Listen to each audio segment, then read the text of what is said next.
Đào rồi. Đó. Trời dạ,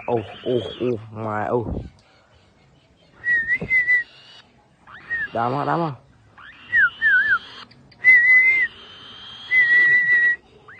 Trời dạ.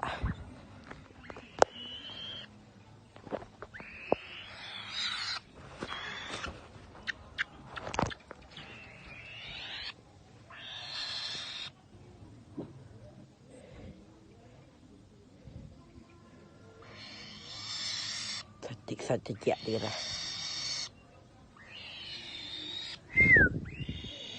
Đám không? Trời dạ,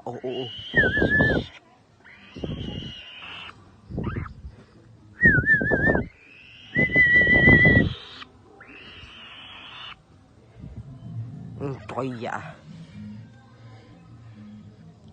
Cái chàm ăn mọt đi, cái nhà bệt. Mới là bài mới.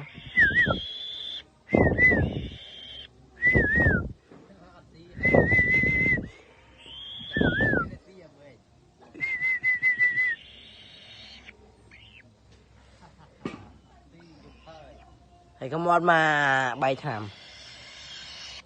Đào mò xì này.